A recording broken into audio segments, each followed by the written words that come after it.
आपको हम पे क्या करना पड़ेगा? क्या करना पड़ेगा भगवान पे? हाँ। और जब भरोसा करोगे तो हाँ, पूरा है भरोसा, मेरी हार नहीं होगी। ये प्रार्थना दिल की बेकार नहीं होगी। ये प्रार्थना दिल की बेकार नहीं होगी। पूरा है भरोसा, मेरी हार नहीं होगी। किस किस को भरोसा है कि भगवान हारने नहीं देंगे? हार तो नहीं होगी, पर भरोसा आपको पूरा पूरा भरोसा और पूरा कर्म करना है। प्रयास आप करिए, कर्म आप करिए, साथ भगवान देंगे। दोनों हाथ उठा के भरोसे के संग तालियों की सेवा।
प्रार्थना दिल की बेकार नहीं होगी।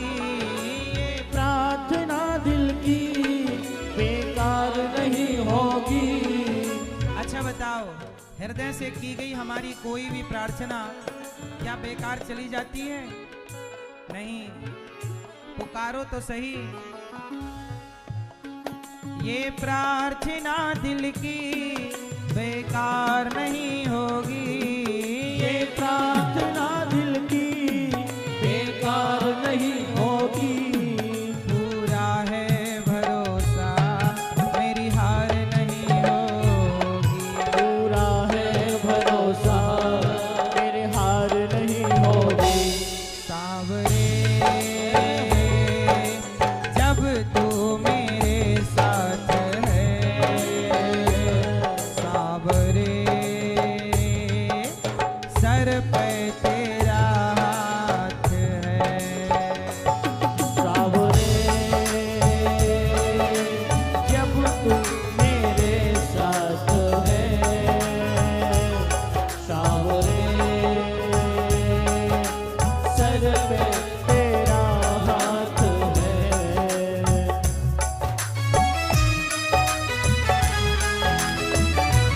दोनों हाथ उठा के भाव से भरोसे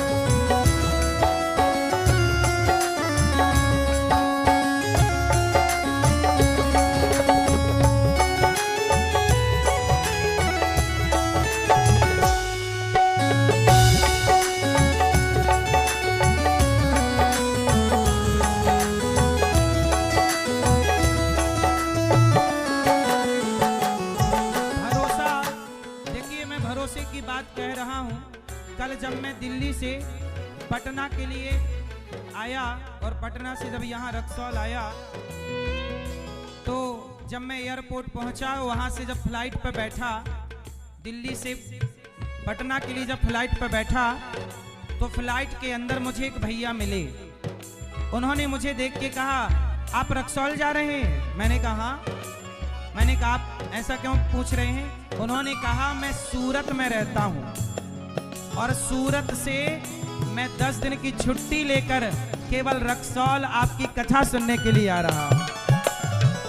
जरा सोचिए, वो अपना सूरत से कितने लोग रक्सौल में ऐसे हैं जिनके यहाँ दूर दूर से रिश्तेदार आ गए हैं कि चलो 7 दिन हम तुम्हारे यहाँ रह के कथा सुनेंगे।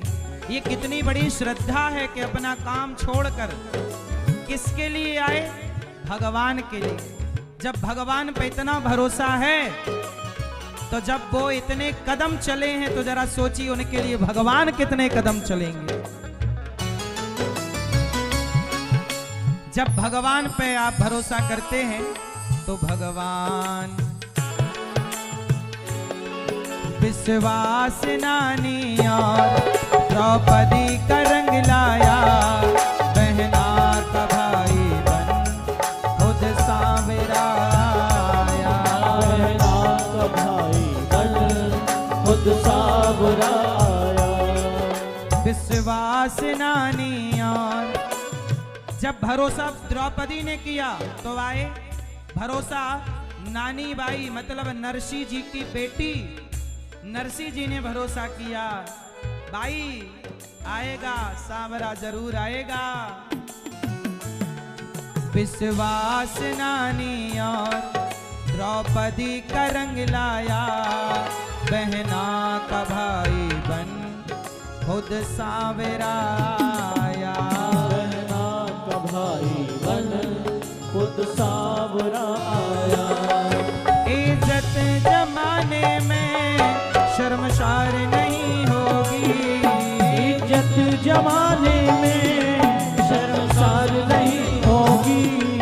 पूरा है भरोसा मेरी हार नहीं होगी, पूरा है भरोसा मेरी हार नहीं होगी। सांवरे जब तू मेरे साथ है, सांवरे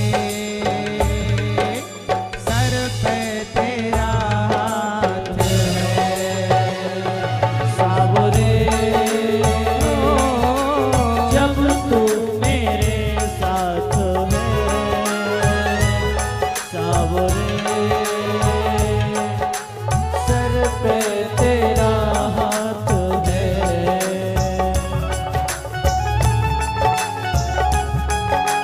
जय जय।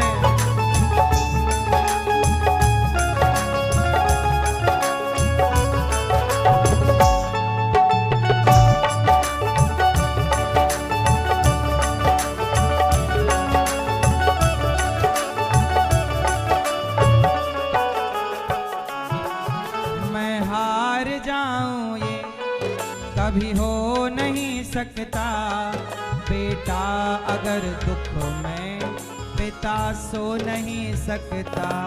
बेटा अगर दुख में पिता सो नहीं सकता। अच्छा ये बताओ, आपके पिता कौन है? कौन है आपके पिता? हम सबके पिता भगवान हैं या नहीं? ये बात सही है गलत है? किस किस के पिता भगवान हैं? मैं हार जाऊं ये, बोलो मेरे संग, मैं हार जाऊं ये, मैं जोर से, मैं हार जाऊं ये,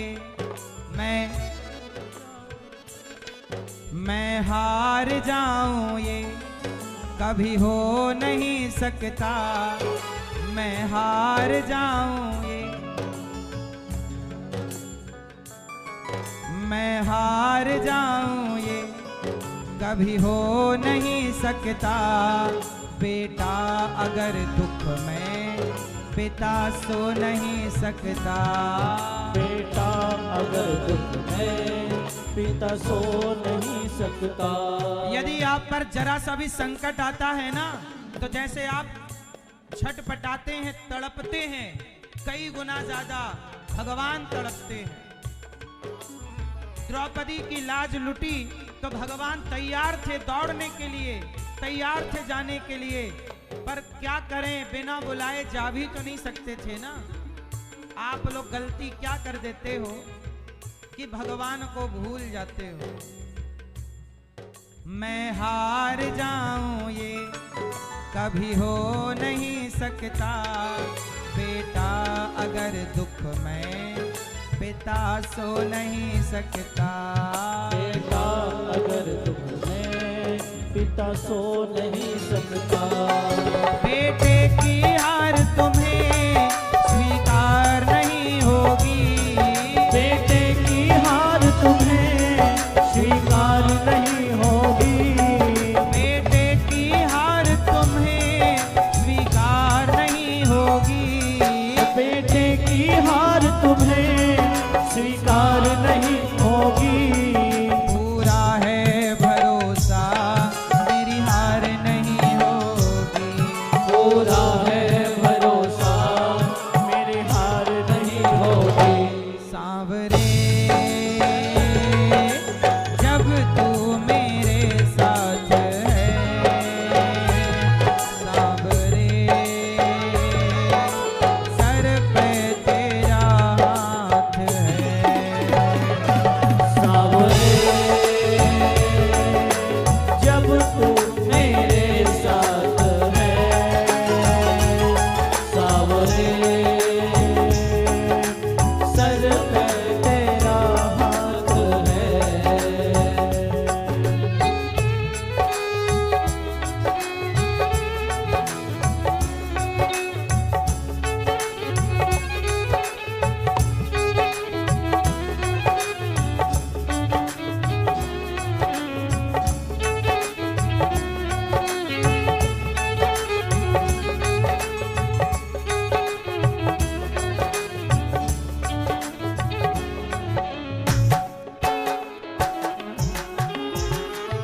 बाके बिहारी मुझको देना सहारा।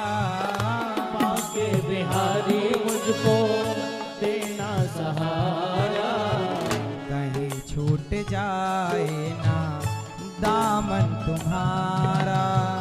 कहीं छूट जाए ना दामन तुम्हारा। बाके बिहारी मुझको देना सहारा। बाके बिहारी मुझको देना सहारा। कहीं छूट जाए ना दामन तुम्हारा। कहीं छूट जाए ना दामन तुम्हारा।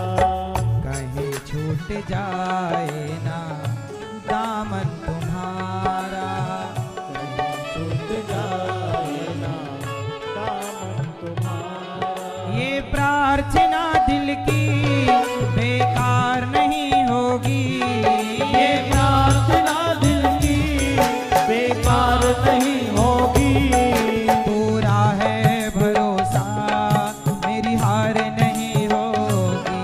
पूरा है भरोसा मेरी हार नहीं होगी। सांवरे जब तू मेरे साथ है। सांवरे सर पे तेरा हाथ है। सावरे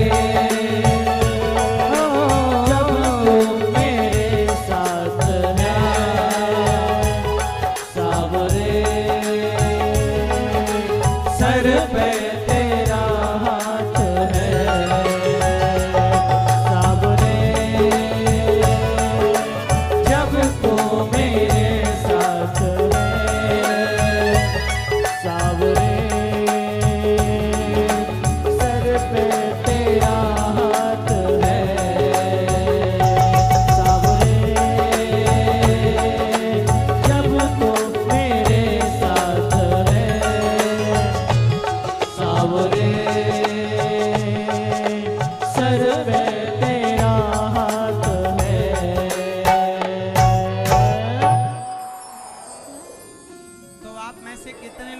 भगवान पे पूरा भरोसा रखेंगे कि भगवान मेरे से एक क्षण के लिए भी कभी दूर नहीं है। जिसे भरोसा है, अच्छा ये बताओ, अर्जुन को भरोसा था कि दुर्योधन को भरोसा था? भगवान पर किसे भरोसा था? जोर से, अर्जुन को। जैसे भरोसा अर्जुन को कृष्ण पर था, ऐसे मेरे प्यारे बिहार वासियों, रक्सौल वासियों, आपका भी भरोसा भगवान पर होना चाहिए। जैसे अर्जुन की जीत हुई, आपकी भी जीत निश्चित है। इसलिए मेरी प्यारी माँ, मेरी बहनों, मेरे भाइयों, मेरे पिता तुल्य बुजुर्गों, मैं आपको बार बार निवेदन करूं, ये संसार आंख खुले तक का साथी है। ये संसार आंख खुले का साथी है, आंखें बंद होने का साथी केवल भगवान है। इसलिए यदि आंख खुली है तो बंद भी जरूर होगी, और बंद होगी तब का साथी कौन? इसलिए वो तब का साथी है। इसलिए उसे खुली आंख से पुकारो, खुली आंख से उसे देखो, खुली आंख से उसे स्मृत करो, स्मरण करो। श्री परीक्षित जी महाराज ने भागवत सुनी। देवराज इंद्र को कहा कि आपको नहीं सुनाएंगे क्योंकि आप अधिकारी नहीं हैं। ये भागवत की महिमा है, जरा सोचिएगा। हमें कल वो व्यक्ति सूरत से जब मिले तो हमें बड़ा आश्चर्य लगा। हमने उनसे कहा भी बाद में कि भैया आप काम छोड़ के आ गए, काम क्यों छोड़ दिया? उन्होंने कहा कि महाराज जी, सारी जिंदगी काम ही तो करना है, काम से कहाँ फुर्सत मिलनी है।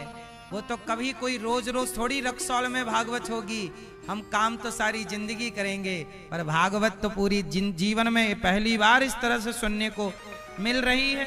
इसलिए काम तो हो जाएंगे, जब तलक रहेगी जिंदगी फुर्सत ना होगी काम से। और कुछ समय ऐसा निकाल लो कि प्यार कर लो राम से। तो आप सब लोग भगवान के परम प्रिय हैं। और एक बात बताएं, राम जी का संबंध भी आप लोगों से है। बिहार के राम जी क्या लगते हैं? हाँ, दामाद लगते हैं। सीता मैया हमारी कहां से हैं? बिहार से हैं।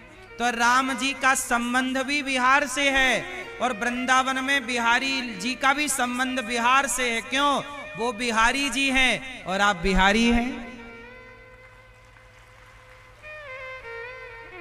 नहीं है?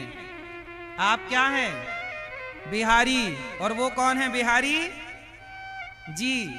वो बिहारी, वो बिहारी, जोर से, बिहारी जी। और आप, तो आपका संबंध तो राम लला से भी है और श्याम सुंदर से भी है। इसलिए भगवान तो आपके घर के हैं, भगवान तो आपके, बोलो हाँ या ना। इसलिए आपको तो इस अधिकार से भागवत सुनना चाहिए कि भागवत में जो राम कृष्ण की कथा है, वो राम कृष्ण तो हमारे हैं, वो भगवान तो हमारे हैं। तो आप, जैसे आप बिहार से बिहारी, ऐसे बिहार के ही भगवान बिहारी जी। तो आप बिहारी जी के लाडले हैं। आप सबके लिए ही बिहारी जी ने दास अनिरुद्ध को कहा कि जाओ हमारे भक्तों को भागवत सुनाओ। इसलिए दास आया है आपके पास, है ना? सुखदेव भगवान परीक्षित जी को भागवत सुनाते हैं, उद्धार होता है, अभिमान इंद्र का मिटता है। एक बार नारद जी सारे तीर्थों का भ्रमण करने के लिए गए और नारद जी ने सारे तीर्थों का दर्शन किया, पर शांति कहीं नहीं है। अच्छा मैया आप बताओ, आपके यहां शांति है रक्सौल में? हाँ या ना? आपके घर में शांति है? बहू ठीक से भोजन पानी दे रही है मैया? और आप लोग बहुओं का सम्मान कर रही हो बेटी की तरह? ठीक है। नारद जी गए सारे तीर्थों में। नारद जी ने कहा, सत्यम नास्ति तपः शौचम दयादानं न विद्यते उदिरं भरिणो जीवा वराकाः कूटभाषिणः। सत्यम नास्ति तपः शौचम दयादानम न विद्यते। नारद जी कहते हैं मैं सारे तीर्थों में भ्रमण करने गया पर सत्यम नास्ति, कहीं सत्य नजर नहीं आया। आजकल लोग सत्य छोड़ बैठे हैं। आप लोगों ने सच छोड़ दिया कि अभी लिए हो सच? क्यों मैया? रक्सौल में लोग सच ज्यादा बोलते हैं कि झूठ? क्या ज्यादा है? यहां बिहार में क्या ज्यादा है, सच की झूठ? क्या है? क्या है? सच है? हाँ, मैं आपसे कहूं कि संसार कितना भी झूठा हो जाए, संसार कितना भी झूठ बोलने लग जाए, पर आप झूठ ना बोलना, क्योंकि ये धरती उन झूठों के बल पर नहीं, आप जैसे कुछ सच्चे अच्छे लोगों के बल पर टिकी हुई है। ये धरती किस पर टिकी है? रावण जैसे लोगों के बल पर कि राम जैसे लोगों के बल पर? इसलिए रावण से तो उम्मीद कर ही नहीं सकते सच की। सच की उम्मीद तो रावण जैसों से सच की क्या संभावना उम्मीदें हैं? सच की उम्मीद तो राम से है। और राम भी यदि सच के रास्ते को छोड़ देंगे तो सच किसकी शरण में जाएगा? इसलिए जगत, आप कहते हो ना वो झूठ बोलते हैं, तो हम बोलते नहीं, वो बोल रहे हैं, बोलने दो, आप ना छोड़िएगा सच। क्यों मैया? पीली मैया जा रही हो मेरी माँ? भूख लगाई लगता मेरी माँ को, जल्दी आ जाना खा पी के। तो भगवान सत्यम नास्ति तपः शौचम दयादानम, कलयुग में सच चला गया, कम बचा, तप चला गया, तपस्या कम बची, शौचम। अच्छा, आजकल लोग परेशान क्यों हैं? क्योंकि पवित्रता का ख्याल नहीं है। आप में से कितने लोग भोजन स्नान करने के बाद बनाते हैं? आप में से कितनी मैया नहा कर भोजन बनाती हैं? और कितनी मैया जो बिना नहाए बनाती हैं? सच बताओ, कितनी मैया आप बिना नहाए बनाती हो? नहा के? बिना नहाए भी बनाते हैं ना कुछ लोग। भोजन कभी अपवित्रता में नहीं बनाना चाहिए, अशुद्धि में नहीं बनाना चाहिए, सदा शुद्धि का पालन करना चाहिए। लघु शंका जाओ तो 4 कुल्ला करना चाहिए, हाथ पांव धुलना चाहिए। शौच करने के बाद अर्ध स्नान करना, पूरा स्नान करो वरना अर्ध स्नान करना चाहिए। पवित्रता जैसी राखे शुद्धि, वैसी रहे बुद्धि। शुद्धि अच्छी होगी तो बुद्धि भी अच्छी होगी। अब एक कथा सुनाता हूं, ध्यान से सुनना। नारद जी सारे तीर्थों में गए, शांति तो मिली नहीं। वृंदावन आए, एक कन्या को उदास देखा। देवी तुम कौन हो? उन्होंने कहा मेरा नाम भक्ति। उदास क्यों है? बोले कि कलयुग में हम बड़ी परेशान हैं। तब नारद जी उस भक्ति महारानी का दुख दूर करने के लिए सनकादियों से पूछे कि मैं क्या करूं कि भक्ति का दुख दूर हो जाए। सनकादियों ने कहा कि भागवत सुनो। हरिद्वार की पावन धरती पर भागवत शुरू हुई और नारद जी ने जब भागवत सुनी तो भक्ति महारानी का सारा दुख दूर हो गया। प्रकट हो गई भक्ति महारानी, भक्तों के हृदय में बैठी।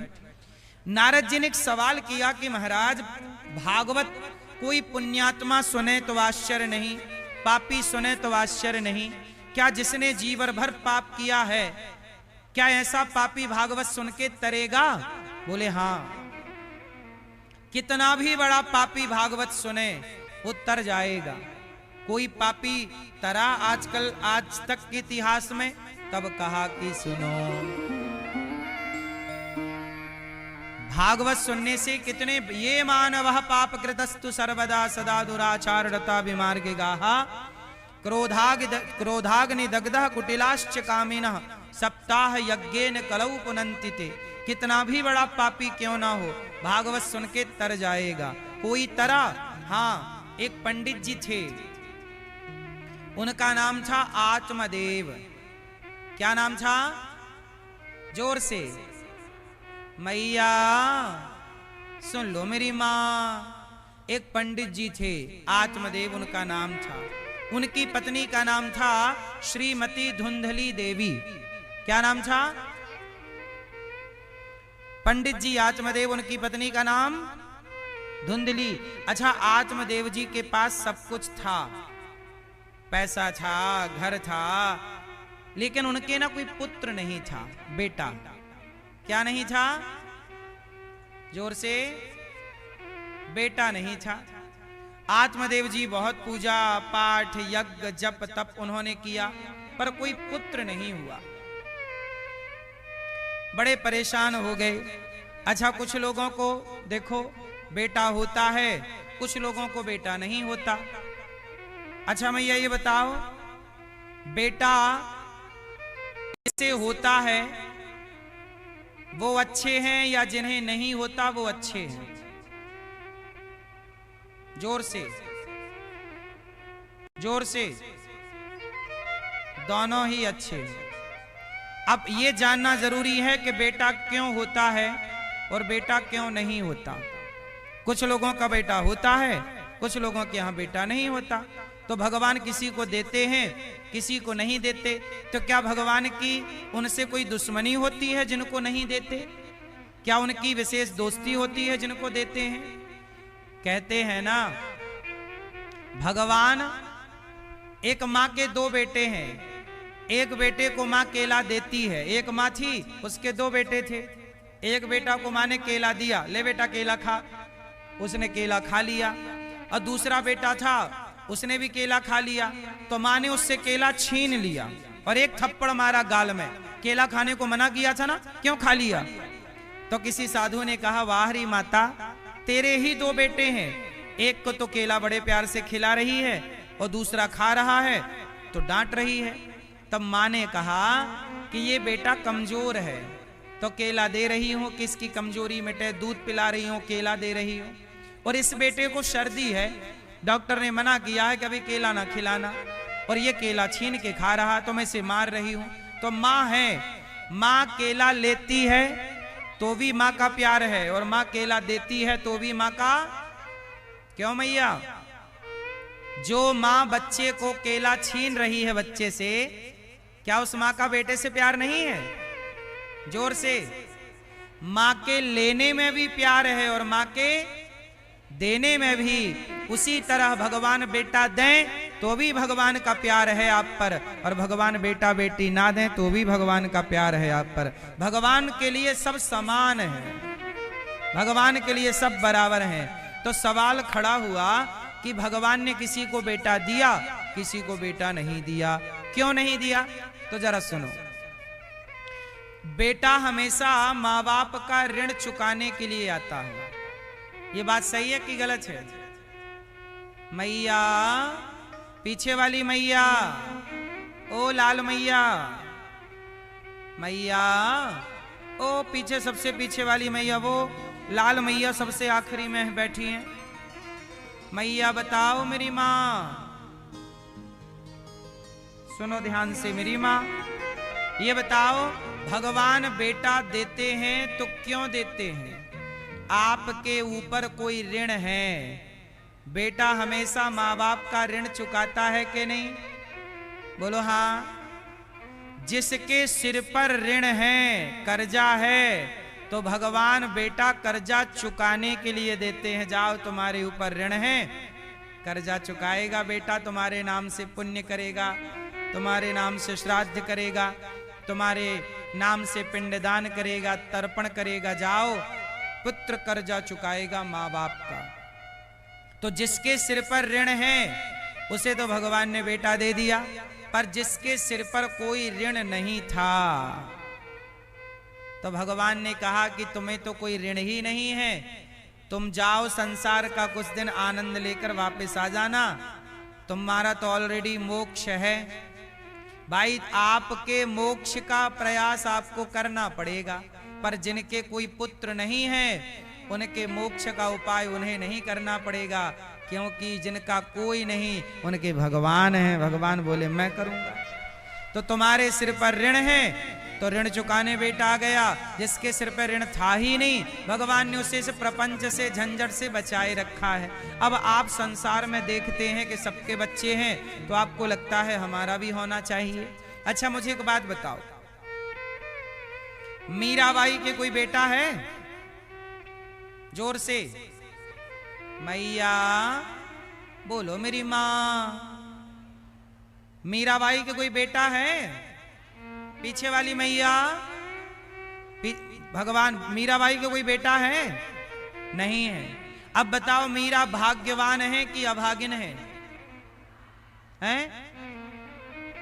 जिसके बेटा नहीं है, अरे बेटा 4 हो जाएं आपके, 10 हो जाएं आपके, तो बेटे से आप भाग्यवान ना होंगी। जिसके हृदय में भगवान का प्रेम हो जाए, जिसके हृदय में भक्ति आ जाए, वही भाग्यवान होता है, वही बड़ा होता है। बेटा पा लेने से कोई बड़ा नहीं हो जाता। रावण के तो 1 लाख बेटे थे, पर अभागी है। रावण के कितने बेटे हैं? जोर से 1 लाख बेटे हैं। रावण के 1 लाख बेटे हैं, लोग उसे अभागी कहते हैं, पुतला जलाते हैं। बेटों से कोई बड़ा होता तो रावण से ज्यादा बेटा किसके हैं? 1 लाख पूत 1.25 लाख नाती, जिसके घर पर दिया ना बाती। रावण के इतने बेटे हैं, पर जब रावण मरा तो कोई बेटा आग लगाने वाला नहीं बचा। लेकिन धन्य है विभीषण, इसलिए रावण बड़ा नहीं, विभीषण बड़े हैं। क्यों? क्योंकि विभीषण के हृदय में भगवान के लिए प्रेम है। जिसके अंदर भक्ति है वही बड़ा होता है मेरी माँ, बेटे वाला बड़ा नहीं है। इसलिए भगवान करें आपके खूब बेटा हो। हम तो कहते हैं 10-20 बेटा हो आपके, क्या दिक्कत है? आप सबके 10-10 बच्चे हों, क्या दिक्कत है? लेकिन बेटा ना होए तो रोने की जरूरत। मीराबाई ने कृष्ण के लिए आंसू बहाए तो कृष्ण मिल गए। आप लोग बेटों के लिए रोते हैं, मीराबाई भगवान के लिए रोई। आप ही बताओ किसके लिए रोना चाहिए? बेटे के लिए रोएं कि बेटा नहीं है? बेटा हो जाए तो ठीक है, और ना होए तो परेशान ना होना, क्योंकि भगवान ने आपको जगत की झंझट से मुक्त कर रखा है। बेटा वाले लोग परेशान तो हैं ही। कितने माएं ऐसी हैं जिन माओं ने बच्चों को पढ़ाया लिखाया, योग्य बनाया, बाद में उन्हीं बेटों ने माओं को वृद्धाश्रम भेज दिए। हमारे पास तो 310 माताएं हैं। ऐसी माएं हैं जिनके बेटा हैं, 4-4 बेटा हैं, पर रोटी नहीं देते। तो ऐसे बेटों से करोगे क्या जो तुम्हें बुढ़ापे में 2 वक्त की रोटी भी ना दे? इसलिए मैं आपके पास फिर एक निवेदन कर दूं कि बेटे की संपत्ति बड़ी नहीं है। मीराबाई ने कहा है, पायो जी मैंने राम रतन धन पायो। जिसके पास राम नाम की दौलत है वही बड़ा है, वही अमीरी है, वरना तो सब गरीबी है। भगवान ने आत्मदेव जी नाम के ब्राह्मण थे, उनके कोई संतान नहीं थी। संत जी ने उन्हें समझाया कि बेटे के लिए मत रो। वो बोले नहीं, मुझे तो बेटा चाहिए। आत्मदेव जी को पंडित जी, एक संत जी मिले, समझाए कि बेटे के लिए ना रो। आत्मदेव जी बोले नहीं, मुझे तो बेटा चाहिए। संत जी ने एक फल दिया, बोले अपनी पत्नी को देना। पत्नी ने फल गाय को खिला दिया तो गाय के बच्चा हुआ, कान गाय की तरह थे, नाम पड़ा गौकर्ण। नाम क्या पड़ा? जोर से, नाम गौकर्ण पड़ा। अब गौकर्ण जी, अच्छा धुंधली की बहन को बेटा हुआ तो धुंधली ने पैसे से खरीद लिया, नाम रखा धुंधकारी। अब गौकर्ण और धुंधकारी 2 बच्चे हैं कि यत कालेन तऊ जातऊ तरुणऊ तनि आबुभऊ। अब देखो क्या हुआ कि गौकर्ण पंडितो ज्ञानी, गौकर्ण जी बड़े ज्ञानी पंडित बने, और धुंधकारी महाखलह, धुंधकारी महादुष्ट हुआ। धुंधकारी महान दुष्ट हुआ, धुंधकारी बड़ा हुआ। अब देखो आत्मदेव जी को भगवान बेटा नहीं दे रहे थे, तो इन्होंने जिद कर ली कि बेटा चाहिए। अच्छा, भगवान बेटा क्यों नहीं दे रहे थे? क्योंकि धुंधकारी जब हो गया तो उसने बड़े होकर बाप को खूब मारा, आत्मदेव जी को डंडे से मार रहा है, खूब पिटाई कर रहा है। आत्मदेव जी रो रहे हैं कि हे भगवान, जब बेटा नहीं था तो भी रोना पड़ा और बेटा मिल गया तो भी रोना पड़ रहा है। बात ऐसी है ना मेरी माँ कि भगवान कुछ दे दें, इसलिए कहता हूं कि भगवान कुछ दें तो रख लो और ना दें तो जिद ना करो। मेहनत करो, प्रयास करो, कर्म करो, परंतु जिद ना करो। जो आपके भाग्य में नहीं है, यदि वो मिल भी जाए तो वो आपको नुकसान पहुंचाएगा। जैसे आत्मदेव जी के भाग्य में संतान नहीं थी, पर उन्होंने जिद की और एक पुत्र पा लिया, और जब पाया तो बेटा ऐसा पाया कि डंडा मार रहा है। इसलिए भगवान ने नहीं दिया था कि तुम्हारे ऊपर बड़ा संकट, पुत्र का दुख बहुत है, इसलिए दिया ही नहीं कि तुम इस दुख से दुखी ही ना हो, पर आपको तो दुखी होना था। मैया एक बात कहें, जीवन बहुत सीधा होना चाहिए, इच्छाओं को कंट्रोल करना चाहिए। किसको कंट्रोल करना चाहिए मेरी मां? इच्छाओं को। जो आपकी जरूरत है उसे आप पूरी कर लो। जरूरत क्या है? आपकी रोटी, कपड़ा, मकान, शिक्षा, ये आपकी जरूरतें हैं। ये सब भगवान करे सबके पास हो, पर इच्छाओं के पीछे ना भागना। जिन लोगों की इच्छाएं ज्यादा हैं वो लोग ज्यादा परेशान हैं। एक चीज मिल जाए तो दूसरी इच्छा जिंदा हो जाती है कि ये और मिल जाए, वो मिल जाए, उसकी इच्छा हो जाती है ये और मिल जाए। इसलिए सारी जिंदगी इच्छाओं के पीछे भागना मुझे लगता है कि सही है कि गलत है? आप बताओ। इच्छाओं के पीछे भागना सही है मैया? मैया बोलो राधे राधे।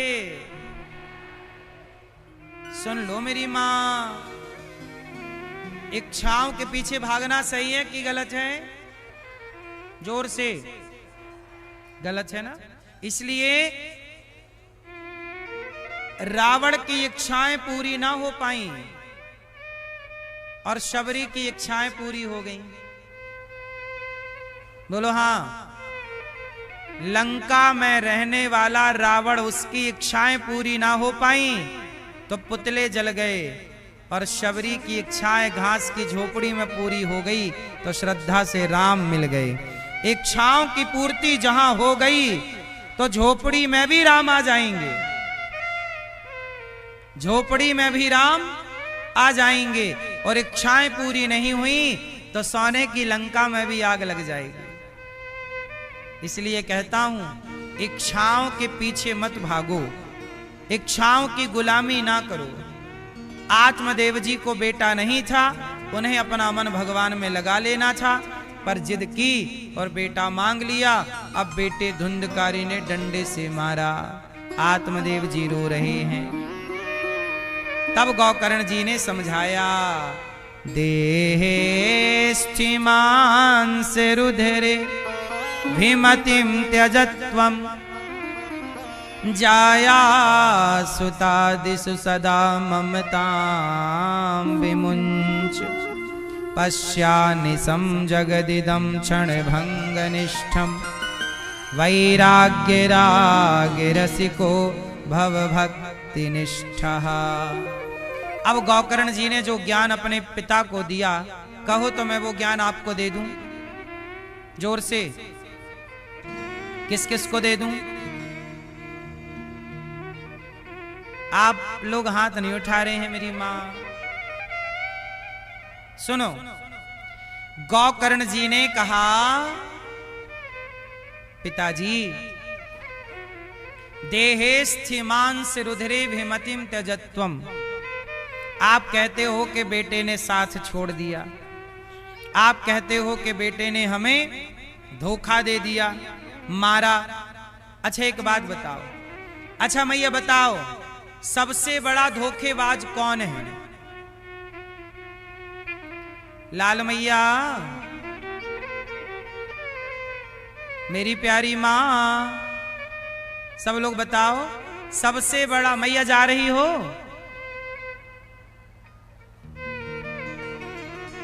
हरी पीली गुलाबी नीली मैया जा रही हो? लो, बीच से ही जा रही हो कथा सुने बिना पूरी। घर कहीं ना जाएगा मेरी मां, आधा घंटा और बैठ लो। घर ही जाना है, भागा ना जा रहा है। और कल से मैं आपसे प्रार्थना करूं 3 घंटे का समय लेके आना, 3 बजे से 6 बजे तक सुनना पूरी बात। चलो मैं आपसे पूछ रहा था, बताओ सबसे बड़ा धोखेबाज कौन है? जोर से। हाँ, सबसे बड़ा धोखेबाज मन है। बिल्कुल आपकी बात से हम एग्री हैं। सबसे बड़ा धोखेबाज कौन है? मन। पर मैं यहां पर मन की बात नहीं कर रहा हूं, और भी कोई है सबसे बड़ा धोखे। मन तो है, नो डाउट, पर और भी कोई है जो धोखेबाज है। बताओ कौन? मन बहुत बड़ा धोखेबाज है। आपका मन देखो इतना बड़ा धोखेबाज है कि आपका मन संसार में लगता है, भगवान में नहीं लगता। संसार में लगा तो संसार के लोग शमशान तक छोड़ के चले गए। बोलो हाँ। अच्छा, सबसे बड़ा धोखेबाज कौन है? फिर से बोलो एक बार। आपको सबसे ज्यादा धोखा कौन दे रहा है? कौन? आपका शरीर। बोलो मेरा, बोलो मेरा। आपका शरीर आपको धोखा दे रहा है। क्यों मैया? सही है मैया, आप चाहती थी कि आप बुढ़ी हो जाएं? नहीं, पर आप बूढ़ी हो रही हो कि नहीं? बोलो हाँ। क्यों मैया?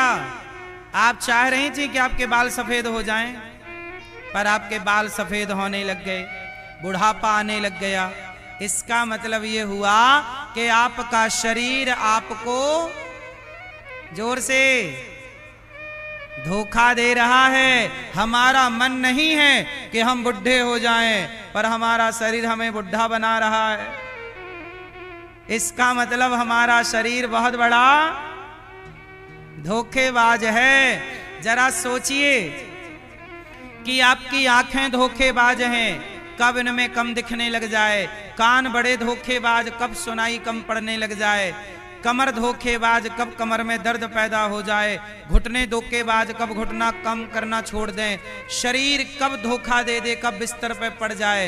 शरीर धोखेबाज है। इसलिए कहता हूं, इस धोखेबाज शरीर को एक दिन ये शरीर किसी काम का नहीं रहेगा। तो जब तक शरीर काम करता है तब तक दौड़ दौड़ के भगवान की कथा सुन लो, आंखों से भगवान को देख लो, कानों से भगवान की कथा सुन लो, हाथों से दान पुण्य कर लो, क्योंकि एक दिन बाद शरीर आपको धोखा दे देगा। फिर आप चाहोगे, कई बार आपने देखा होगा बुढ़ापे में लोगों का बंद हो जाता है मुंह, मतलब बोल नहीं पाते। ये बात सही है कि गलत है? बुढ़ापे में कुछ लोग नहीं, पैरालाइसिस हो जाता है तो बोल नहीं पाते। आप बोल रहे हो तो खूब नाम जप कर लो, राम राम कृष्ण कृष्ण खूब जप लो। जब तक देख सकते हो तो आ करके वृंदावन गौरी गोपाल भगवान को, बिहारी जी को देख लो। चल सकते हो तो चल लो बिहारी जी की ओर। एक दिन तो पांव नहीं काम करेंगे, आंख नहीं काम करेगी। इसलिए कहता हूं मेरी मां कि शरीर धोखा देगा आपको। आप कहते हो कि पत्नी ने धोखा दिया, परिवार ने धोखा दिया, साथ पत्नी ने छोड़ दिया, पुत्र ने छोड़ दिया। अरे साथ तो शरीर भी छोड़ देता है एक दिन। सच बताओ, आपका शरीर आपका सगा है? जोर से। क्या आपका शरीर आपका सगा है? जब आपका शरीर आपका सगा नहीं है तो शरीर से संबंध रखने वाले लोग आपके सगे कैसे हो जाएंगे? तो सच बताओ, आपका सगा कौन है? आपका सगा कौन है? जोर से।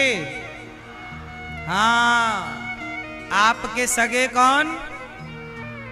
इसलिए कहता हूं, नाता एक राम जी से, दूजा नाता तोड़ दे। सगे भगवान हैं। हम अपने सगे को नहीं पहचान रहे। हम लोग कहते हैं ये हमारा सगा है, ये हमारा सगा है। मेरी मां, दगा किसी का सगा नहीं है। किया नहीं तो कर देखो, जिसने जिसने दगा किया है जाकर उसका घर देखो। दगा किसी का, ये संसार दगा है। बोलो हाँ, हाँ। दगा किसी का सगा नहीं है, दगा किसी का सगा नहीं है। किया नहीं तो कर देखो, जिसने जिसने दगा किया है जाकर उसका घर देखो। ये संसार हमारा सगा। दगा किया था रावण ने जब साधु भेष बनाया था। भिक्षा लेने गया था लेकिन सीता को हर लाया था।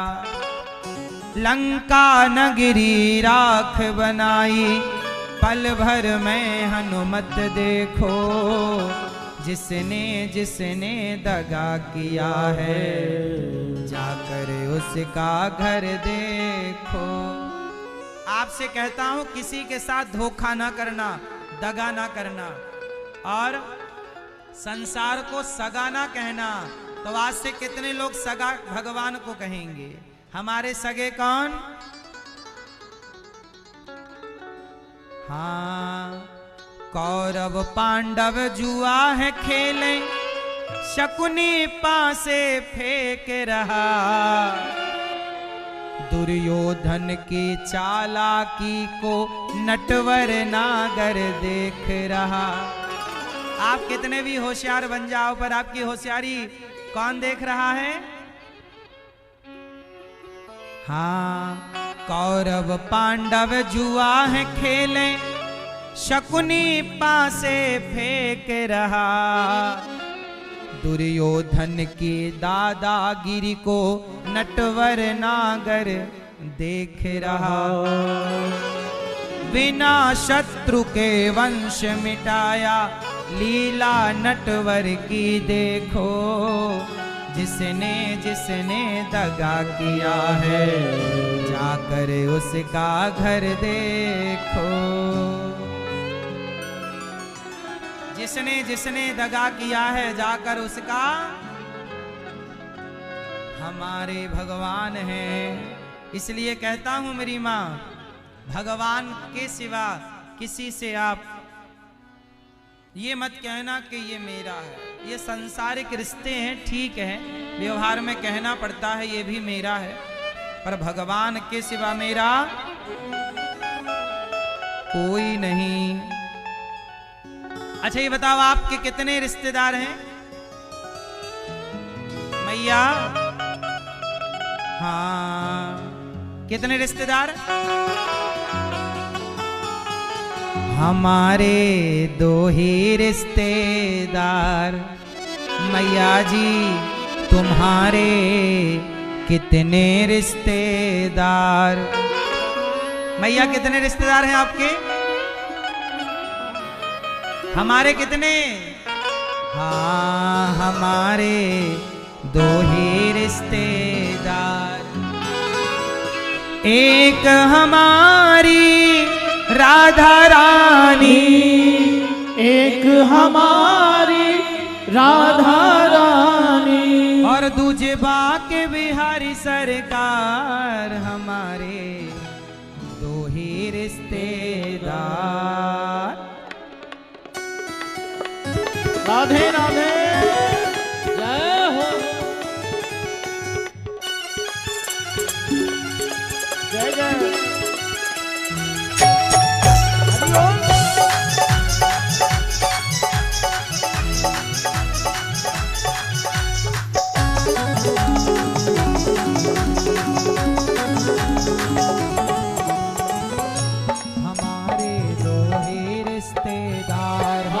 तो